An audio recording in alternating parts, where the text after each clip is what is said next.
Haila dibesarkan di sebuah kampung, anak tunggal pasangan suami istri, Daud dan Ros. Haila bersekolah di kampung, dan sejak kecil lagi dia bersahabat dengan Kaiden, anak orang paling kaya di kampung. Ayah Haila juga bekerja di syarikat milik ayah Kaiden, bermula dengan ikatan persahabatan menjadi perasaan cinta. Selepas menamatkan peperiksaan sijil tinggi pelajaran Malaysia, Kaiden dan Haila saling berjanji akan menyambung pengajian di universitas sama. Di usia remaja, hubungan Haila dan Kaiden bahagia sebagai pasangan kekasih. Malangnya, semua berubah selepas satu kejadian yang membuat semua orang kampung memandang hina dan jijik terhadap keluarga Haila. Ayah Haila dituduh mencuri uang syarikat, dan berdasarkan siasatan yang dijalankan oleh pihak berkuasa, ayah Haila terbukti salah dan dipenjarakan beberapa tahun. Selepas ayah Haila dimasukkan ke penjara, Puan Seri Atilia menghalang Kaiden datang ke rumah Haila. Puan Seri Atilia juga menuduh keluarga Haila sengaja rapat dengan anak tunggalnya semata-mata karena harta. Lebih menyedihkan, ibu kandung Haila pernah datang ke rumah Puan Seri Atilia, merayu agar suaminya dibebaskan dari penjara. Dia dihina, dan diusir keluar dengan cara yang tidak manusiawi. Sejak ayah Haila dipenjarakan, Haila dan Kaiden terpaksa bertemu secara rahasia, tanpa pengetahuan orang tua masing-masing. Kaiden tidak mau hubungan mereka terputus di tengah jalan, walau apapun yang berlaku. Kaiden juga merancang untuk tidak patuh perintah ibu bapaknya agar tidak berjumpa Haila. Di pihak Haila, dia mau Kaiden berjanji tidak melawan kata ibu bapaknya. Haila meletakkan dirinya sebagai contoh. Haila patuh dan menuruti nasihat orang tuanya. Selepas ayah Haila dibebaskan dari penjara, kehidupan Haila dan keluarganya semakin tertekan. Semua orang kampung mengutuk dan memulaukan Haila dan keluarganya. Dugaan hidup Haila semakin menjadi-jadi. Ibu dan ayahnya terlibat dalam kemalangan dan meninggal di tempat kejadian. Ketika orang tuanya dikebumikan, hanya Kaiden yang setia menemani. Kaiden juga berjanji akan setia menemani dan menjaga Haila hingga ujung nyawa.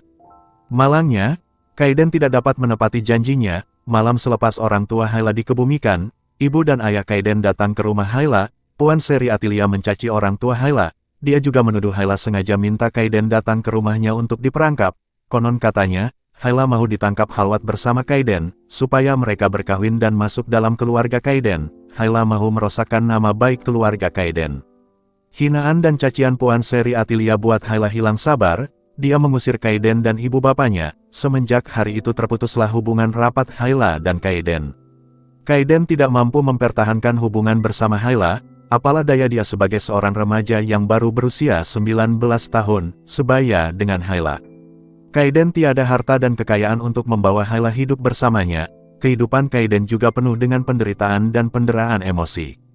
Kaiden kehilangan ayah kandungnya, dan sejak kematian ayahnya, sikap ibunya mulai berubah.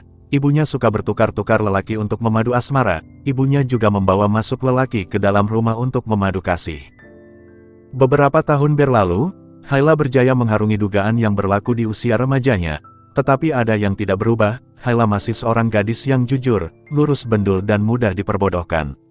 Pertemuan dengan seorang jejaka kacak membuat hati Haila berdebar-debar. Pandangan matanya bersinar nampak macam jatuh cinta pandang pertama. Siapakah lelaki yang berjaya membuat jantung Haila berdegup kencang? Lelaki itu bernama Erman, seorang lelaki biasa, bukan orang kaya, mencari pendapatan dengan bekerja dan menerima gaji bulanan. Erman anak pasangan suami istri, yaitu Kamariah dan Madi. Erman ditunangkan dengan Sarah, wanita dari keluarga berada.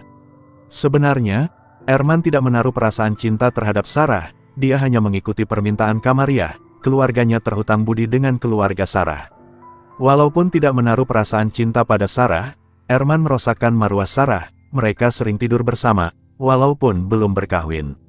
Erman juga tidak berhasrat menjadikan Sarah sebagai istri. Baginya hanya wanita kaya dan suci sesuai menjadi istrinya.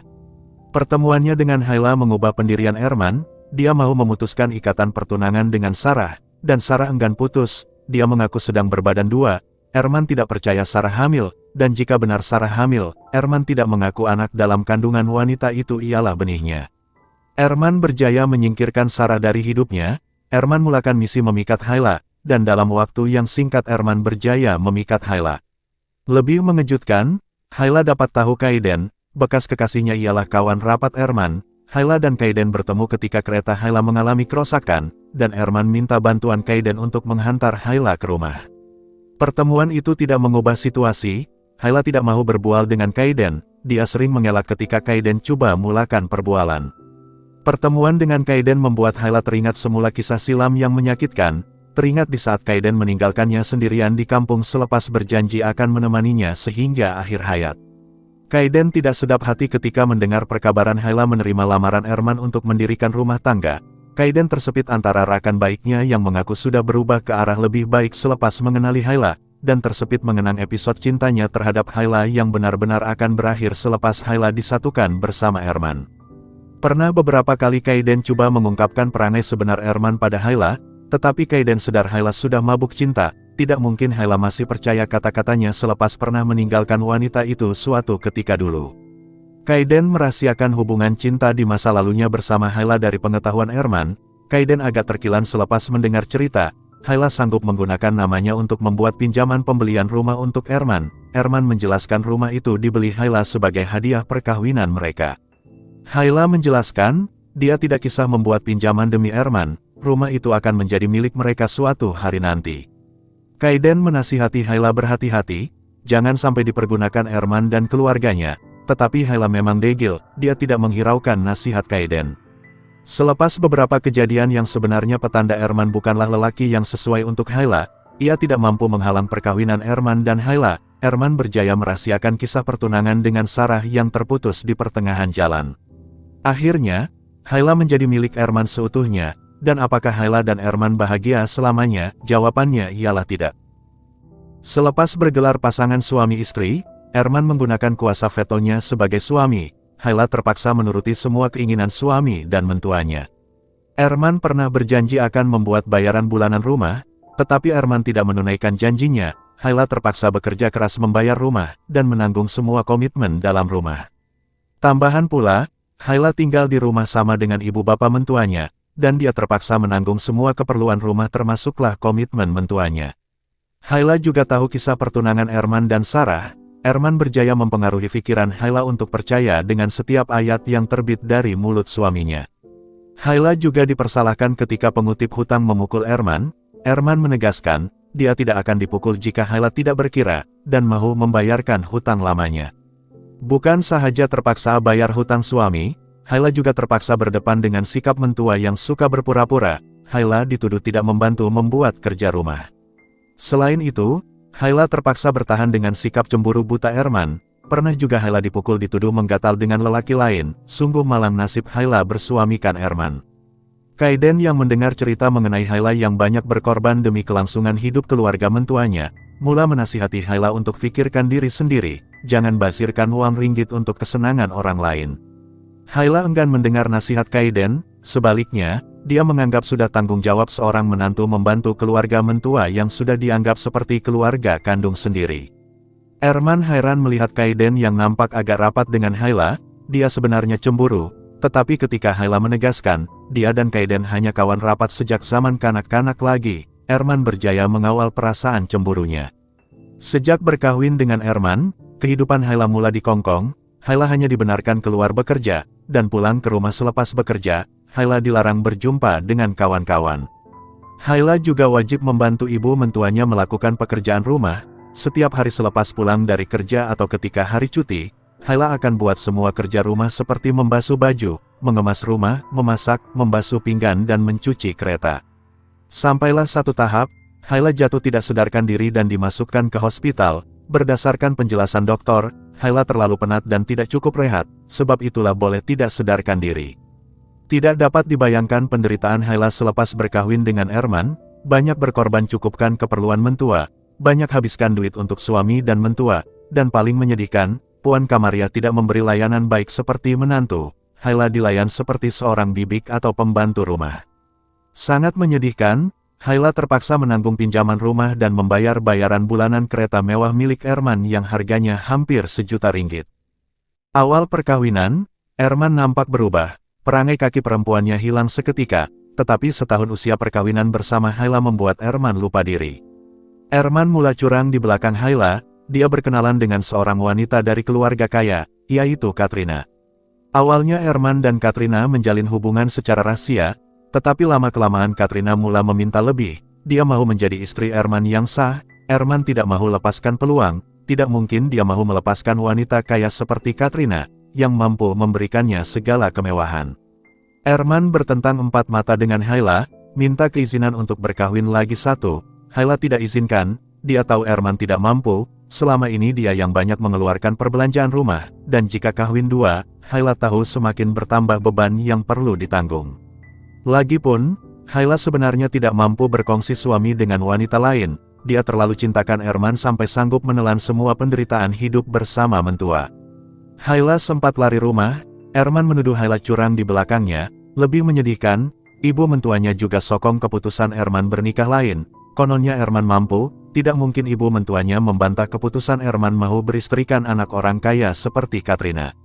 Hayla coba pelbagai cara membatalkan niat Herman berkahwin dengan Katrina. Hayla sampai meletakkan syarat, jika Herman mau berkahwin lain, Herman perlu menceraikan dia. Hayla menyangka Herman akan memilihnya, tetapi sebaliknya Herman menceraikan Hayla dengan talak satu. Herman tetap dengan keputusannya berkahwin dengan Katrina demi masa depan keluarganya.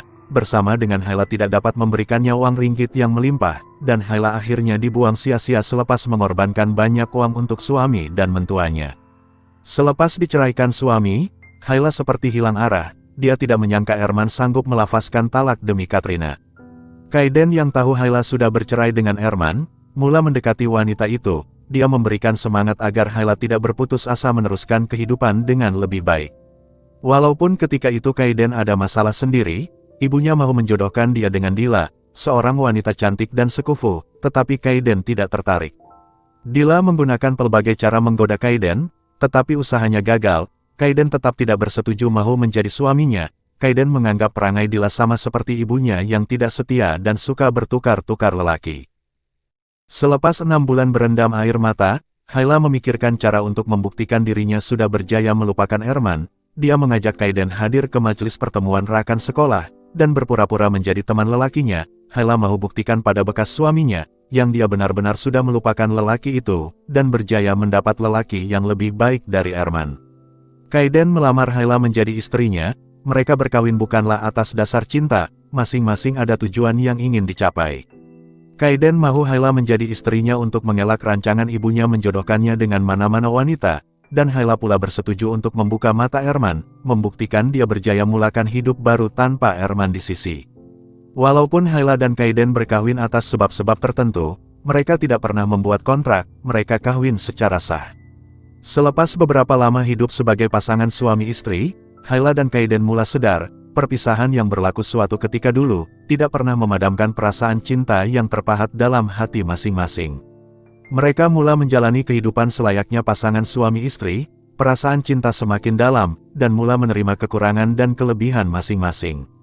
Kaiden dan Hayla bahagia menjalani kehidupan berumah tangga, tetapi rasa bahagia yang mereka nikmati mula diganggu dengan rancangan jahat orang sekeliling. Puan Seri Atilia masih tidak merestui hubungan Hayla dan Kaiden. Dia mencoba pelbagai cara untuk singkirkan Hayla dari keluarganya. Ketika mendengar penyesalan Herman telah menceraikan Hayla, dia mula mencari ide untuk bekerja sama dengan Herman memisahkan Hayla dan Kaiden. Puan Seri Atilia berjanji akan membantu Herman mendapatkan semula Hayla. Macam-macam cara Puan Seri Atilia gunakan untuk membuat Hayla menjauh dari Kaiden. Pernah juga Hayla diusir dari rumah ketika sedang mengandung. Tetapi cinta Kaiden pada Hayla terlalu kuat, Hayla dan Kaiden tetap bersama hingga ke akhir cerita. Herman menyesali keputusannya bercerai dengan Hayla demi berkahwin dengan Katrina. Katrina tidak pandai menguruskan rumah tangga, dia juga biadab dan tidak menghormati ibu bapa mentuanya. Herman terpaksa berhutang untuk menanggung semua komitmen. Sungguh malang nasibmu Herman, melepaskan wanita sebaik Hayla demi Katrina, si wanita biadab. Jangan lupa menonton drama wanita milik Kaiden, di slot Akasia TV 3, setiap hari Isnin hingga Jumat, pukul 7 malam untuk melihat kisah Hayla dan Kaiden. Terima kasih kerana sudi meluangkan masa menonton video ini. Kita jumpa di video seterusnya.